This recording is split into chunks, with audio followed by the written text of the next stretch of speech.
हरियाणा में कांग्रेस हार गई, लेकिन हरियाणा में ही कई ऐसे सीट थे जहां वोट कटवों की वजह से कांग्रेस को हार का सामना करना पड़ा। ऐसे में कई ऐसी सीटों के बारे में आज हम आपको इस वीडियो में बताने वाले हैं जहां पे अगर कोई इंडिपेंडेंट कैंडिडेट या फिर छोटी मोटी पार्टियों के नेता खड़े नहीं होते तो कांग्रेस उन सीटों पर जीत दर्ज करती और हो सकता है कि हरियाणा विधानसभा चुनाव के परिणाम कुछ और होते। तो चलिए उन 8 सीटों के बारे में आपको बताते हैं। सबसे पहला सीट है सोहना से तेजपाल तंवर बीजेपी से आते हैं। इन्होंने चुनाव जीता।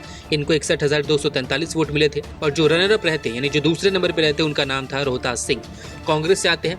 इनको 49,366 वोट मिले थे। वहीं जो थर्ड नंबर के कैंडिडेट रहे थे वो थे जावेद अहमद, जो कि निर्दलीय यानी इंडिपेंडेंट खड़े हुए थे और उनको 49,210 वोट मिले थे। अब ऐसे कहा जाता है कि अगर जावेद अहमद इंडिपेंडेंट खड़े नहीं होते तो मुसलमानों का वोट रोहतास सिंह को जाता और रोहतास सिंह अगर 49,210 वोटों को अपने साथ शामिल करते तो यहाँ पे कांग्रेस 3,733 वोटों से जीत दर्ज करती।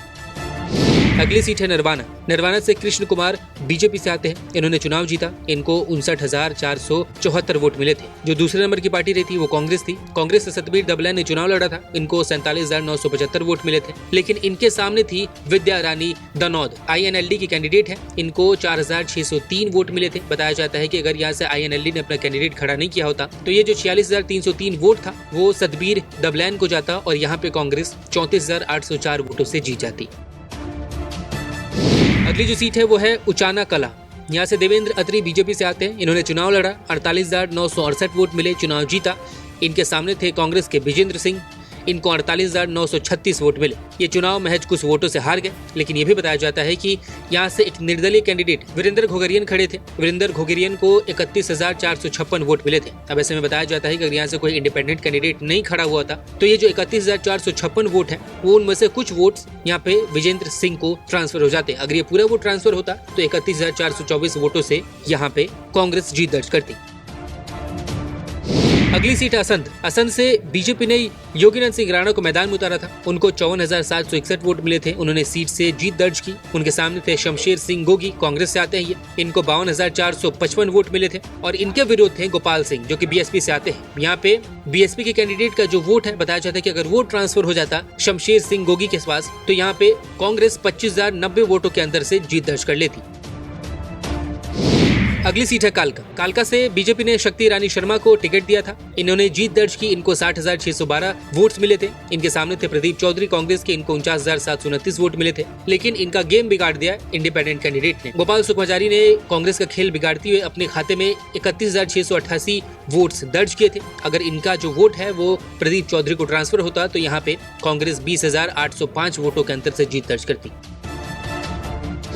अगली सीट है बदरा से उमेन सिंह बीजेपी से जीत दर्ज करते हैं। इनको 59,315 वोट मिलते हैं। इनके सामने होते हैं सोमवीर सिंह, जो कि कांग्रेस के प्रत्याशी थे। 51,730 वोट इन्हें मिलते हैं, लेकिन इनका खेल एक बार फिर से इंडिपेंडेंट कैंडिडेट बिगाड़ता है, जिसे 26,730 वोट मिलते हैं। अगर सोमवीर घसोला यानी जो कि इंडिपेंडेंट कैंडिडेट थे, इनके वोट्स अगर ट्रांसफर हो जाते कांग्रेस को तो यहाँ पे कांग्रेस 19,145 वोटों के अंतर से जीत जाती।